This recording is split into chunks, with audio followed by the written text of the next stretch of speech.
시작. 어려움을 만날 때마다 불평하는 습관이 있으시면. 예, 있습니다. 오늘 설교의 주제는 이겁니다. 어려움을 만날 때 불평하는 습관이 있다면, 이라는 그 습관에 대한 이야기를 같이, 불평하는 습관에 대한 이야기를 함께 나눠보고자 합니다. 이 사진 한 장을 보도록 하겠습니다. 이 사진을 표현하는 단어가 뭔지 한번 생각해 보세요. 이거를 표현하는 단어들, 떠오르는 단어들 뭐가 있죠? 뾰루퉁. 뾰루퉁, 좋습니다. 뾰루퉁하다. 또 어떤 게 있죠? 또 뭐가 있죠? 불만족하다. 저는 이 사진을 보면서 이런 단어가 떠올랐어요. 입이 대빨 나오다. 입이 대빨 나오다. 저는 입이 대빨 나오다는 단어들을 많이 썼는데 대빨이 뭔가 도대체 한번 찾아봤어요. 근데 이런 뜻이 있더라고요. 대은 다섯이에요. 다섯. 그 넷 다섯 할 때 다섯입니다. 그리고 발은 센티미터나 미터처럼 치수를 나타내는 거예요. 근데 손끝에서 손끝까지 요 정도가 한 발입니다. 그러면 입이 대빨 나왔다는 것은 다섯 발이 나왔다는 거예요. 여기서부터 여기까지 나오는 그 길이의 만큼 5배가 되는 게 입에서 나왔다라는 의미를 담겨 있습니다. 보통 어떨 때 입이 대빨 나오죠? 보통 어려움을 만났을 때 우리는 입이 대빨 나오곤 합니다. 뭔가 불평을 하는 거죠. 과정법을 사용해서 이렇게 이야기하는 건데요. 우리는 어려움을 만나면 입이 대빨 나와서 불평을 해요. 그러지 않나요? 보통 내 삶, 내 자신에게서 시작합니다. 그 불평은. 보통 이런 말을 해요. 나는 왜 맨날 이런 어려움들이 있는 거야? 왜 내게 또 이런 어려움을 만난 거지? 내가? 라는 내 자신으로부터 시작을 합니다. 그리고 자신으로부터 시작한 그 불평은 그 주변으로 넘어갑니다. 저 사람 때문에 내가 이렇게 된 거야 라는 불평으로 넘어가요. 그리고 그 다른 사람에 대한 불평은 곧 하나님에 대한 불평이기도 하고 하나님에 대한 불평으로 이어지기도 한다는 겁니다. 우리가 어떻게 안 할 수 있겠어요, 불평을. 그렇지 않나요? 인간인 이상? 제가 오늘 설교를 하면서 여러분에게 앞으로 살아가면서 단 한마디도 불평을 하지 마십시오 라면 얼마나 절망스럽고 다시는 하나님의 말씀에 부담스러워서 듣기가 힘들 수 있다는 생각이 들어요. 우리가 인간이기에 불평할 수 있습니다. 특히 어려움을 만났을 때 힘들기 때문에 더더욱 불평할 수 있어요. 그런데 우리가 어려움을 만날 때마다, 우리가 어려움을 만나는 그 모든 순간마다 불평한다면 우리 하나님의 마음이 어떠실까요? 우리 하나님의 마음은 굉장히 아파하실 거예요. 이유가 있어요. 그것은 1부터 100까지의 율법 중에 불평을 하지 말라라는 그 율법의 그 어떤 하나님의 말씀에 어긋나서라기보다는 이런 의미가 담겨져 있어요. 불평을 하면 내 자신에게서 불평을 하기 시작합니다. 그리고 우리 주변으로 불평이 옮겨가요. 그리고 그 주변에 대한 불평은 곧 하나님에 대한 불평으로 이어지거나 굳이 말로 하지 않더라도 하나님에 대한 불평이기도 하다는 겁니다. 우리가 하나님에 대해서 불평하면 우리는 하나님에 대해서 의심하기 시작해요. 그리고 하나님에 대해 의심하면 하나님을 의지하지 않게 됩니다. 그리고 우리는 하나님과 친밀히 교제하는 그분을 따라가는 삶을 우리는 좀처럼 이전처럼 하기가 쉽지가 않다는 겁니다. 우리 하나님과 거리가 점점점 멀어지는 거예요. 그러면 결과는 뻔합니다. 우리 뒤에서 우리가 하나님과의 관계가 멀어지기만 기다리는 존재가 있어요. 하이에나 같은 존재들, 마귀들. 그 마귀들이 우리가 하나님과 관계가 멀어지면 우리에게 달려들어서 우리를 물어뜯고 쓰러집니다. 마음이 낙심되고 교회를 떠나고 하나님을 떠납니다. 오늘 우리는 이 불평에 대한 얘기를 좀 더 해보려고 합니다. 불평의 대가, 불평하면 떠오르는 성경의 인물들 누가 있나요? 저는 불평에 대한 대가를 뽑으라면 저는 이스라엘 백성들을 뽑겠어요. 이스라엘 백성들은 불평의 대가였어요. 예. 성경을 계속해서 읽다 보면 불평하면 이스라엘 백성들이 떠오릅니다. 그들은 입에 달고 살았어요. 좀만 어려우면 입에 불평을 달고 살았습니다. 지도 하나를 보겠습니다.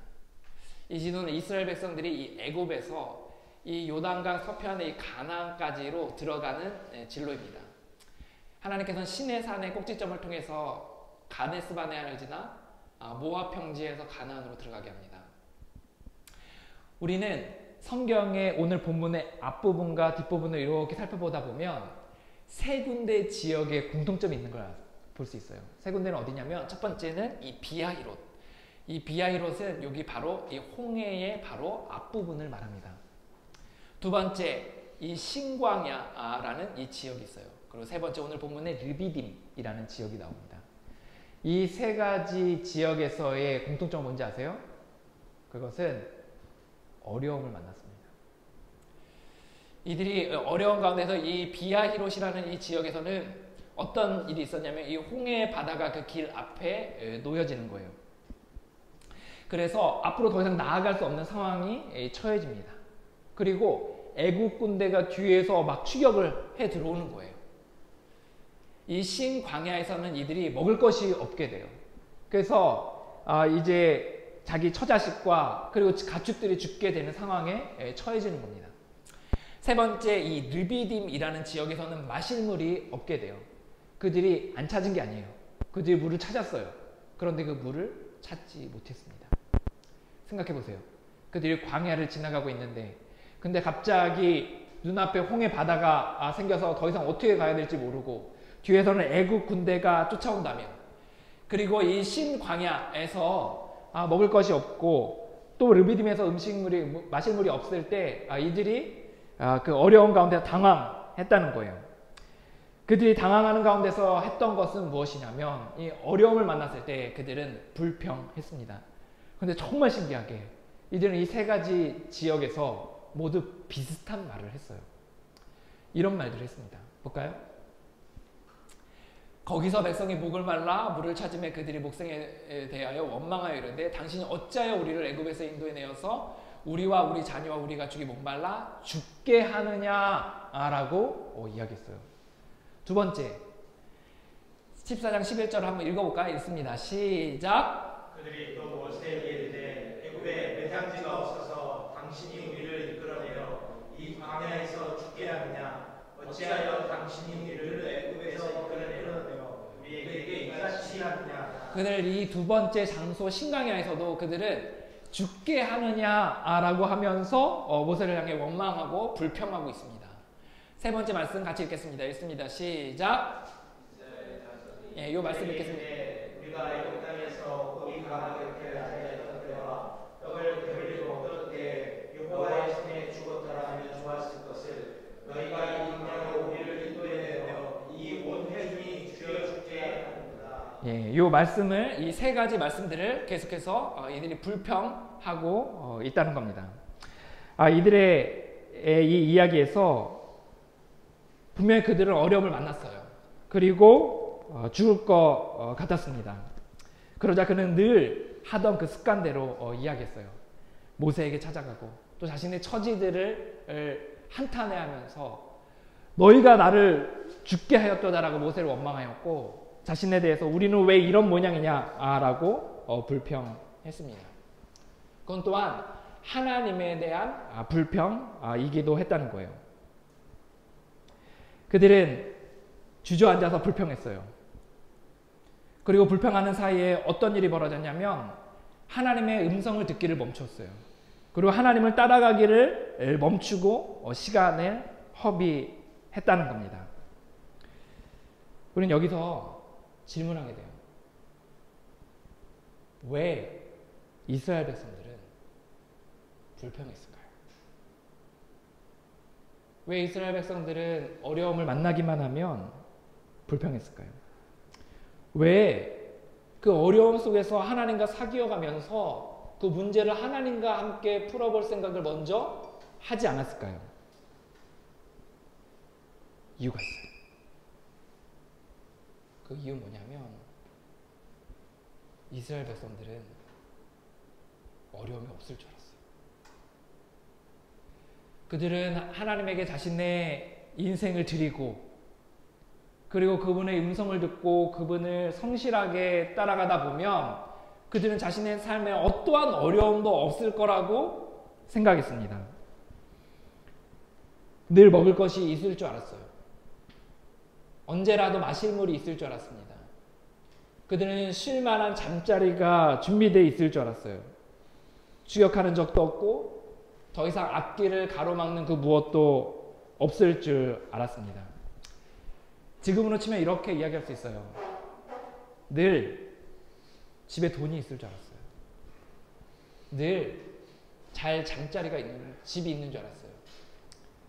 주변의 사람들이 나를 어렵게 하지 않을 줄 알았어요.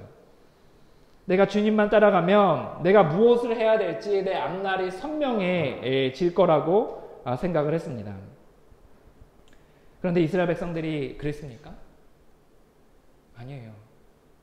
그들은 분명히 하나님에게 인생을 드리고 그분의 음성을 듣고 성실하게 주님을 따라가고 있었음에도 불구하고 그들의 삶에는 곳곳에서 어려움이 있었다는 겁니다. 누구보다 주님을 바싹 따라가고 있던 그들이 왜 어려움을 만났을까요? 왜 주님에게 인생을 드리고 주님과 친밀히 교제하며 주님의 말씀에 순종하며 따라가던 그들에게 왜 문제가 있었을까요?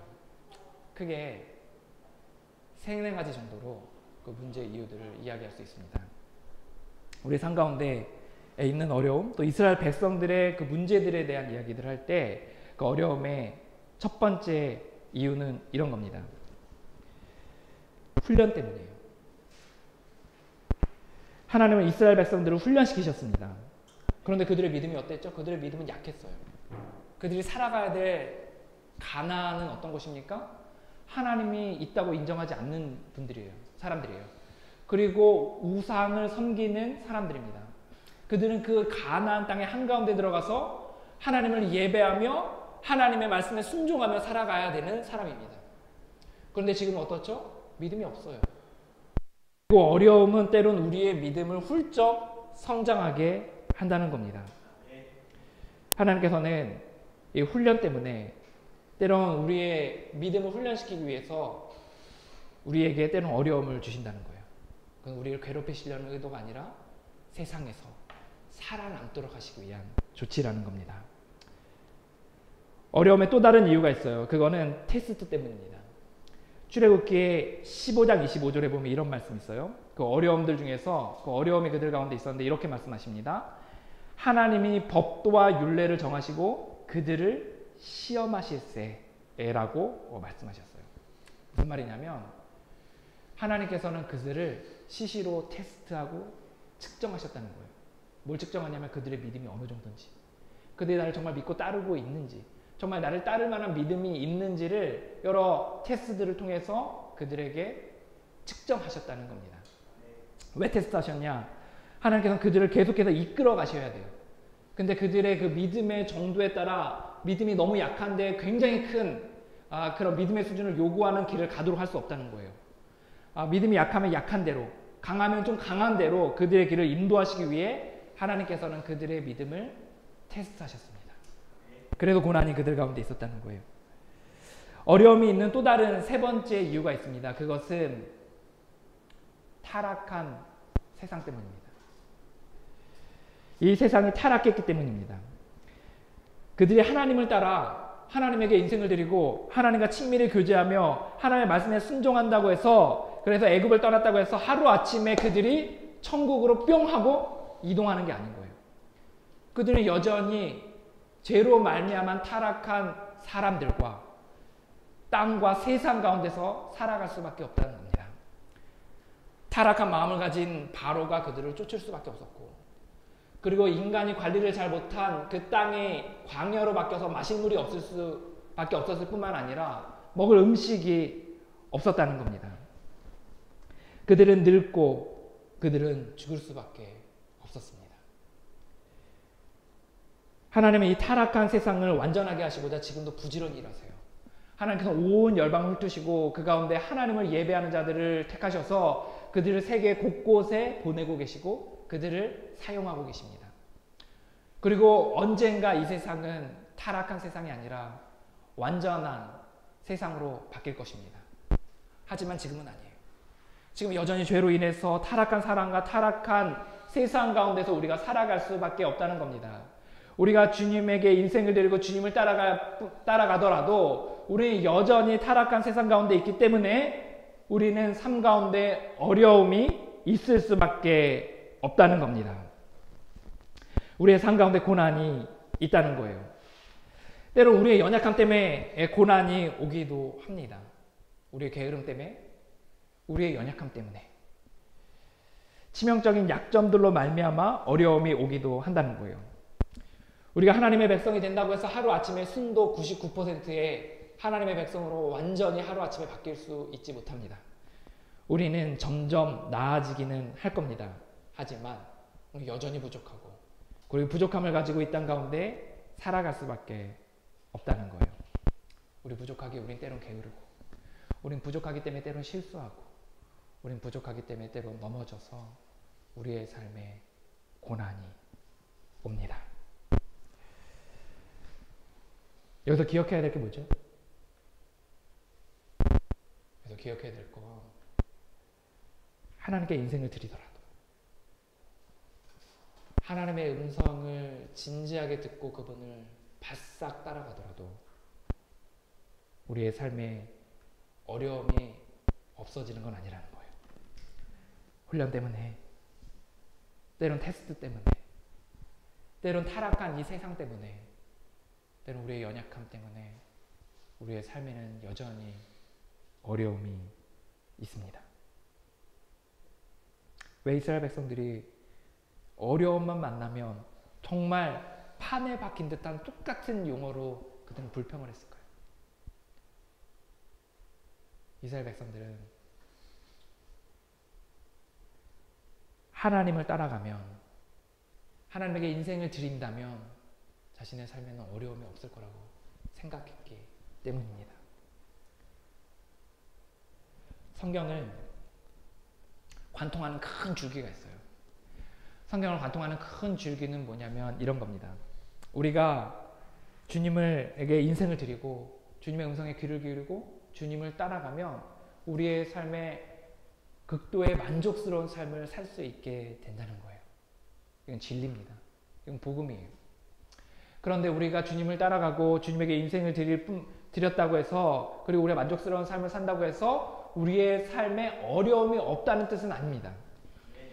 시험과 훈련을 통해 때로는 타락한 세상이나 우리의 연약함 때문에 우리는 어려운 가운데 놓여질 수가 있다는 거예요. 그런데 일부의 사람들이 이 성경의 거대한 메시지를 뒤로하고 성경의 작은 아주 성실하게 찾아보고 열심히 찾아봐야 찾을 수 있는 아주 작은 부분들을 가지고 마치 성경의 전체의 스토리처럼 이야기하는 사람들이 있습니다. 그 사람들 하나같이 이렇게 이야기해요. 너가 하나님에게 인생을 드리면, 너가 주님에게 음성을 귀를 기울이고 그분을 따라가면 너의 삶에는 어려움이 없을 거야 라고 이야기하는 사람들이 있다는 겁니다. 사랑하는 여러분, 우리가 이런 메시지를 듣고 절망하는 데는 그렇게 오랜 시간이 걸리지 않아요. 우리의 삶이 어떻죠? 순탄치가 않다는 겁니다. 나를 미워하는 사람이 어느 날 갑자기 나타나요. 재정이 어려워요. 몸이 아파요. 앞날이 뭔가 확실한 것이 보이지가 않는다는 겁니다. 우리는 주님을 열심히 따르고 있는데, 아니 주님을 열심히 따라가면 따라갈수록 내 삶 가운데 오히려 어려움이 많아진 것 같은 느낌들을 받을 때도 있다는 거예요. 그래서 우리의 마음은 괴롭습니다. 우리는 혼란스러워요. 우리는 마음속으로 생각합니다. 아니 내가 내 삶 가운데 주님에게 인생을 드리고 매일 그분과 시간을 보내며 매일의 그분의 음성에 순종하며 살아가는데 왜 내 삶 가운데 고난이 있지? 왜 어렵지? 왜 이렇게 힘들지? 라고 이야기하는 거예요. 이걸 한마디로 두 글자로 뭐라 하는지 아세요? 불평하는 거예요. 내 입술이 대빨라와서 왜 내 삶이 이렇게 어렵냐고, 우리는 불평하기 시작하는 거예요. 저 사람 때문에 내가 힘들게 되었다고 불평하는 겁니다. 그리고 하나님을 향한 불평이 시작되기 시작합니다. 그 다음 단계가 있어요. 불평을 한참 하다 보면 어떤 일이 벌어지는지 아세요? 삶의 고난이 있으면 완전히 반대편으로 떠나가게 되는 거예요. 보통 이런 말을 해요. 하나님은 나를 고통스럽게만 하는 악질적인 취미가 있는 분이다 라고 이야기해요. 그리고 하나님을 떠납니다. 다른 신을 찾습니다. 이게 뭐냐면 사단에게 먹힌 거예요. 내 삶 가운데 어려움은 당연히 있는 건데, 당연히 내 삶 가운데 어려움이 있는데 어려움이 없다고 생각하는 거예요. 그리고 그 어려움 가운데서 불평을 한참 하다 보니까 사랑과 자기의 자신과 그리고 하나님에 대한 불평으로 이어집니다. 그리고 나서 이후에 하나님에 대해서 신뢰하지 않게 되고 따르지 않게 되어 하나님과 간격이 멀어져요. 그러다 보니 뒤에 있던 하이에나들이 우리의 영혼을 달려듭니다. 우리를 물어뜯어요. 쓰러져요. 삶의 어려움을 인하여 불평하다가 따르지 않기로 결단한다면 사단들이 얼마나 기뻐할까요? 고등학교 때 일이에요. 고등학교 3학년 때. 고등학교 3학년 때 열심히 공부하는 친구들과 함께 수능 공부를 열심히 했습니다. 그때 제 친구도 같이 하숙집에서 반은 달랐지만 같은 하숙집에 있었던 친구가 있었어요. 그 친구도 뭐 나름 열심히 했던 것 같아요. 근데 그분 어머니가 어느 날 교회를 다니기 시작했습니다. 그리고 교회 생활 열심히 했어요. 대부분의 예배들을 나가기 시작했습니다. 제가 알기로는 아마 당시에 새벽 기도도 나갔던 것 같아요. 그리고 그 성경을 읽기 시작하고 열심히 기도하기 시작했습니다. 그건 워낙 동네에서 소문난 악질 여사였기 때문에 그분이 교회를 다닌다는 것은 그 교회 사람들에게 신선한 그 충격을 줬습니다. 야, 사람이 저렇게 바뀔 수도 있구나. 저렇게 하루아침에 주님을 따를 수도 있구나 라는 사람들이 생각을 했어요. 그리고 그분에게 좀 잘 대해주고 또 친구하고 교제하는 시간들을 가졌습니다. 수능을 봤어요. 그 친구가 수능 점수가 그렇게 좋진 않았습니다. 대학에 지원했습니다. 모든 대학들을 떨어졌어요. 심지어 전문대도 떨어졌어요. 그 어머니가 어떻게 된지 아세요? 그 다음날 교회를 끊었어요. 그 친구가 모든 그것에 대해서 그 대학을 떨어진 이후에 그 다음날 교회를 안 나가기 시작한 거예요. 왜 이렇게 됐을까요? 그 어머니는 교회를 다니면, 아니 주님에게 인생을 드리고 그분과 친밀히 교제하면 자신의 삶에 어려움이 없을 줄 알았어요. 그런데 어려움을 만나니까 당황했고 불평했으며 결국은 사단에게 잡혔습니다. 그 어머니가, 그리고 이스라엘 백성들이 머릿속에 좀 더 이것을 담아두었다면 어땠을까요? 예수님을 열심히 따라가도 내가 어려울 수 있구나. 내가 주님을 열심히 따라가도 내 몸이 아플 수 있구나. 내가 주님을 열심히 따라가도 내 삶 가운데 재정이 어려울 수 있구나. 내가 주님을 따라가도 때로는 사람들로부터 어려움을 당할 수도 있구나 라는 생각을 조금 더 미리부터 했다면 어땠을까요? 아마도 지금 당장 그 모든 이유에 대해서 해석하지는 못했을지라도 적어도 어려움이라는 이유 때문에 주님을 떠나지는 않았을 겁니다. 오늘 설교는 예방주사입니다. 우리의 머릿속에 담아두는 거예요. 우리가 주님에게 인생을 드리고 그리고 매일 주님과 교제하고 그분의 뜻을 따라 살아가더라도 우리의 삶 가운데 때로는 어려움이 닥칠 수 있다는 겁니다. 어려움이 찾아오면 어떻게 하는 건지 아세요? 어려움이 찾아오면 당황하는 게 아니에요. 어려움이 찾아오면 불평하는 게 아닙니다. 어려움이 찾아오면 그곳에서도 우리의 주님 대신 주님과 그 문제를 함께 풀어가는 겁니다. 이 대목에서 기가 막히게 마음에 와닿는 글귀 하나가 있어요.